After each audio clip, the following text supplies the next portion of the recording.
Sasuke found himself awake, with a hole still in his chest. The flesh was slowly reforming, the curse mark's chakra fading along with it. He had reached the end of its limit. Fortunately, he still had a fair amount of chakra, so, once he recovered, he could continue towards Orochimaru. He lifted his head to look across the river. Naruto lay partially submerged, his head resting against the stone shore. His hair was a mess, and his body was coated in cuts and bruises. Sasuke had taken the full force of their clash, but Naruto seemed to have taken the brunt of his own Rasengan. Before they collided, Sasuke scanned it with his Sharingan. Adding wind style was bound to make it more the spiraling chakra was already dangerous enough. Adding wind style was bound to make it more powerful. Even that small amount made it unstable. Kakashi said that Minato Namikaze planned to add elemental chakra to the Rasengan, but never could. Looks like Naruto has. Damn it. At this rate, my Sharingan might not be able to hold up against him in the future. As he stared at the blonde, he realized that might not come to pass. Naruto wasn't breathing.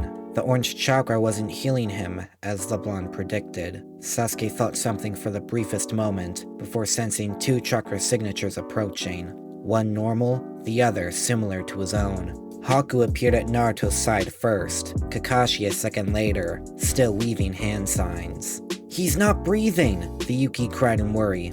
"The fox isn't reacting, so there's only one chance I get to keep him alive." Kakashi frowned behind his mask, finishing his hand signs and revealing his Sharingan. "Ninja art! Chakra sewing jutsu!" Kakashi placed his hands over Naruto, almost invisible blue strings coming from his fingertips. Each string entered the wounds on his chest, pulsing as they moved slowly. "This should be enough to get him back to the village," Kakashi muttered, all his concentration on the chakra strings. "What is it?" Haku whispered, trying to hold back tears at the sight of Naruto's body. "I copied it from a puppeteer from the hidden sand. They used it to reconstruct their puppets. If used correctly, I should be able to sew Naruto's heart and lungs back together, long enough to reach Tsunade."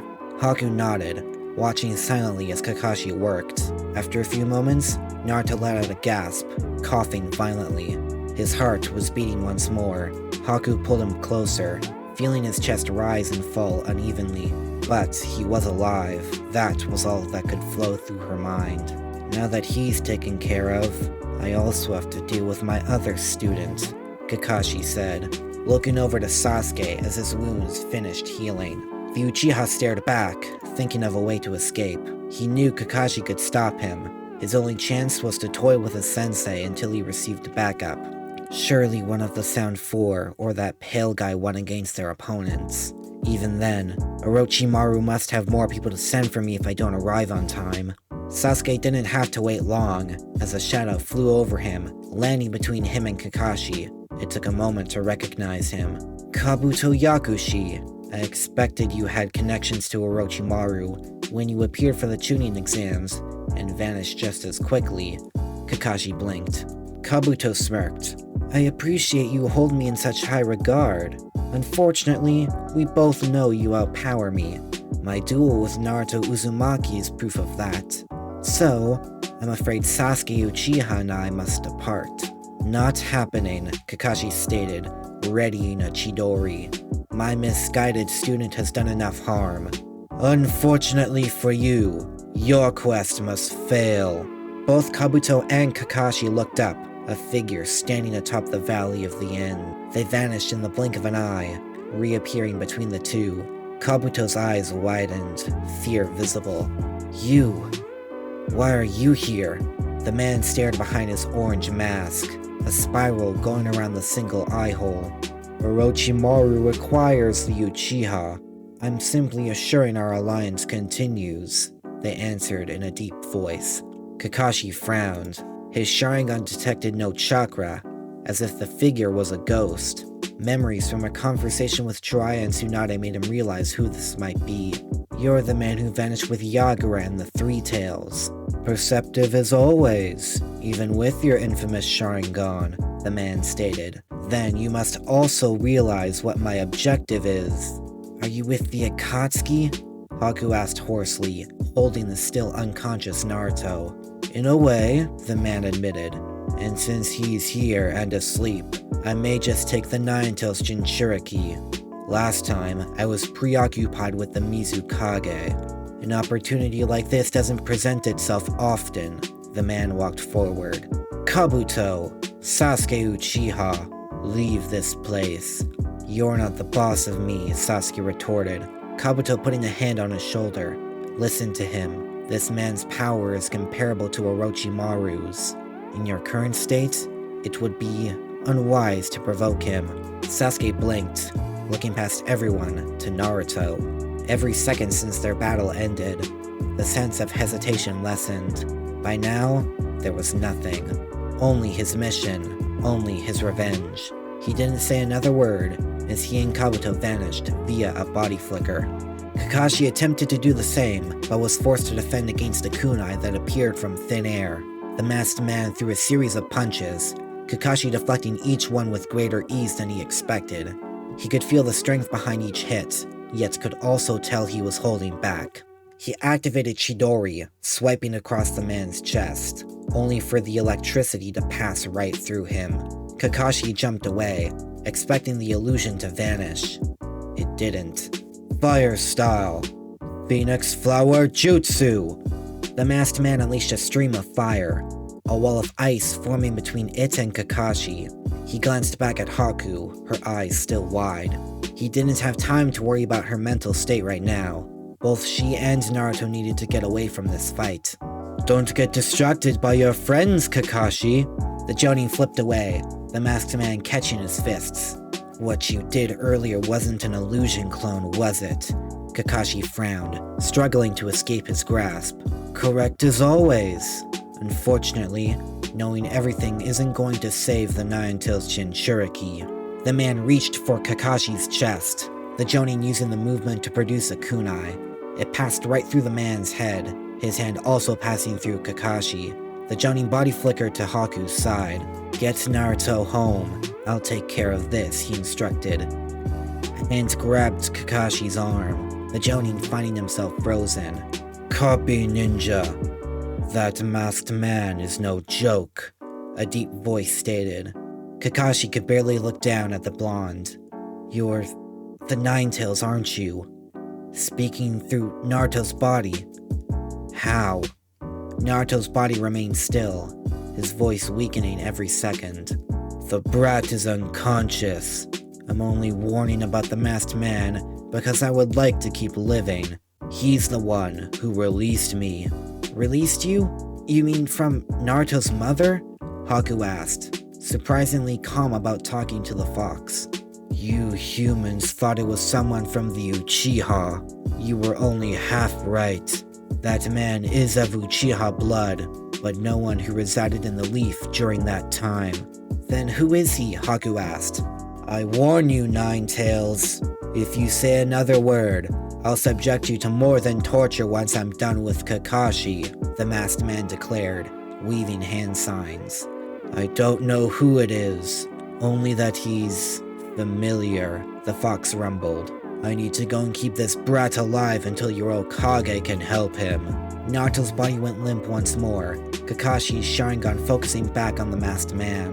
Haku, start running. I will hold him off and find out who he is. Haku nodded dumbly, carefully lifting the unconscious Naruto. The masked figure was on top of her before she could move. If Kakashi hadn't sent a kick through the man's head, he would have snatched Naruto away.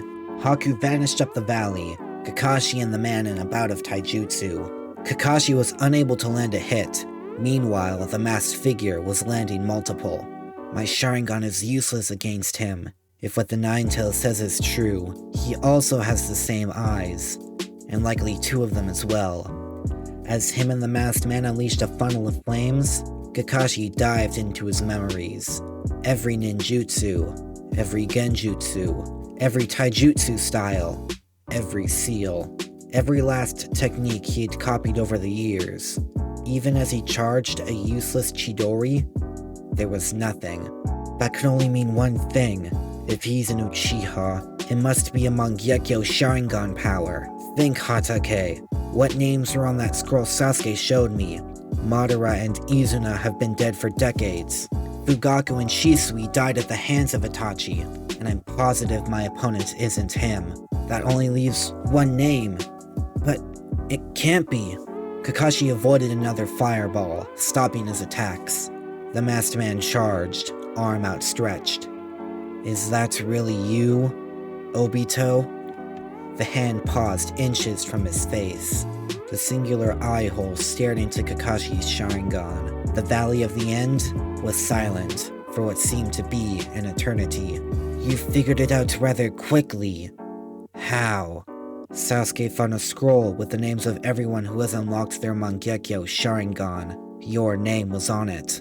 I know the one you gave me unlocked it, so the only possible answer is your other eye. Somehow, it wasn't crushed with the rest of you. Kakashi's face was stone cold, mirroring the blank mask in front of him. No use trying to deny it. If you have access to my Mangekyo ability, you'll have found out eventually. Why are you here? How are you here? Me and Rin saw that cave fall on you. No one could have survived that. The man, Obito, chuckled. You have no idea what is possible. You're the sensei of the 9th Jinchuriki. I would expect you to be more open-minded. I saw you die, Kakashi replied firmly. And I saw Rin die. By your hands, no less. Now tell me that was a lie as well? Obito snapped. Kakashi looked past Obito in stunned silence. Yes, Kakashi, I was there. I saw your lightning blade pierce her chest. I felt the Mangekyo awaken. I'm the one who killed all those shinobi surrounding you after you passed out. I cradled Rin in my arms. Her corpse grew cold in my arms. You're lucky I didn't kill you then, and that I left her to be buried in the leaf. Why are you doing this? Kakashi finally had the will to ask. Why join the Akatsuki? Go after the tailed beasts. Why not come home? To what, Kakashi? A clan facing its own destruction? People who abandoned me? We thought you were dead. You thought the same when Rin was captured by the Hidden Stone, yet you still followed me, Obito retorted, reaching for his mask. You called me a friend, yet neither you or Minato-sensei could take the time to pull me out of that rubble.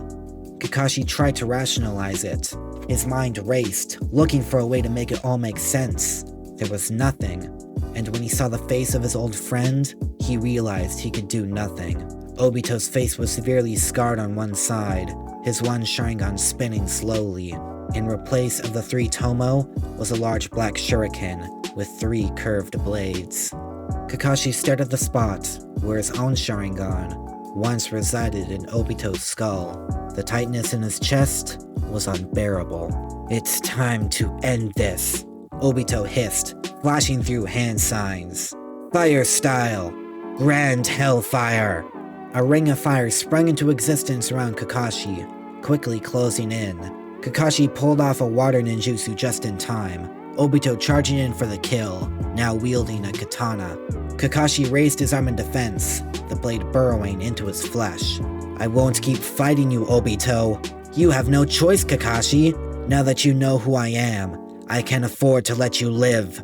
With the flick of his wrist, a kunai flew through Obito's face, the katana phasing out of Kakashi's arm. He backflipped away, flashing through hand signs. Ninja art, paralysis jutsu. Seals erupted from the ground, traveling up Obito's body. Kakashi thought he had a moment to breathe, but Obito passed through the seals with ease. He saw Obito's Mangekyo spin, proving to him that it was his eyes that made him intangible. If I want to stand a chance against him, I need to use my own Mangekyo. Sorry, Fugaku, for disobeying your instructions, but I must do this. Kakashi created a dozen shadow clones, all charging Obito. The Uchiha weaved or passed through the hundreds of ninjutsu. Kakashi backed off, focusing solely on his eye. He pushed chakra into the Sharingan, feeling a surge of power. It was painful for only an instant, forcing his eyes to open. He glanced at the river beside him, seeing his Mangekyo Sharingan pattern, identical to Obito's. Now to see if it works the same, Kakashi mused. He looked up as the last of his clones were defeated. Obito charged, Kakashi's chakra flaring, his eye pulsed, Obito's expression shifting. Before either knew what was happening, the air between them began to bend. A swirling pattern, similar to Obito's mask. It twisted around a pitch-black center, drawing in the wind violently. Obito's body collided with the reality-bending object, his own chest beginning to twist along with it. Kakashi jumped away to avoid the swirl, watching with a mixture of emotions as his old friend was slowly sucked into the vortex. Obito's eyes stared back, full of rage. He couldn't bear to look at his old friend, as the last of his figure was absorbed by the vortex. It slowly faded away, reality returning to normal. Kakashi glanced around the valley, unsure what had just happened. My technique was different from Obito's. If I remember the encounter Jiraiya had with Itachi when searching for Tsunade, and my own encounter with him before that, he also appeared to have 2 Mangekyo powers, though I didn't realize that at the time. The first was Tsukuyomi, which he trapped me with. Against Naruto and Haku, this black fire appeared from nowhere. It stands to reason Obito's eyes work differently too. Why the long face, Kakashi? A kunai embedded itself in Kakashi's back, the jonin staggering. He glanced up, Obito reappearing before his eyes. His body formed from the same vortex, now centered by his Mangekyo. It would seem your eye allows you to send objects from long range into the Kamui dimension, whereas mine is used short range, particularly on myself, the man chuckled. Kamui? So that's what your eye does. Allows you to shift between dimensions? Observant as ever, Obito frowned. Unfortunately, you know too much now. I need to get rid of you. Kakashi tensed. I'm not going to let that happen, he stated, quickly healing his wound with a simple medical technique. Obito blinked. I'm afraid you have no choice. Before Kakashi knew what hit him, he was frozen in place. Everything becoming blank. He rose to his feet, staring off into space, past Obito. His Mangekyo deactivated, his other eye, the one he'd lost, now open. A new pattern adorned the Sharingan, a shuriken with 4 edges. You still have a role to play, Kakashi, Obito stated, his fists tightening. I can't kill you, but I must change one thing. His new eye spun. You shall forget that the masked man is Obito Uchiha. Your battle ended in the masked man fleeing. Kakashi nodded stiffly. Without a word, he turned, swiftly scaling the valley's walls. He didn't look back, facing directly for the hidden leaf. Obito watched him leave, his body relaxing. He quickly placed his orange mask back on, a shadow falling behind him. The figure wore a black coat and white mask in the shape of an ox. You're one of Danzo's Anbu, correct? Obito asked in his fake, deep voice. Yes, I was ordered to communicate with you Lord Danzo's wishes. Your agreement must be upheld. I know. Tell your master that Tobi will return Koto Amatsu Kame to him soon. Also tell him I expect him to hand over what he owes. Cells from Hashirama Senju. The Anbu nodded, vanishing just as quick as they appeared. Obito, now returning to the moniker of Tobi, remained in the Valley of the End. But this was just the beginning. If you like what you just heard, consider hitting the subscribe button and bell icon to get notified about new videos.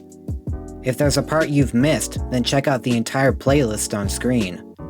If you like this story, please share it with your fellow anime lovers. Any support helps a lot. That's all for now. This is Ninja Kai, disappearing in a golden flash.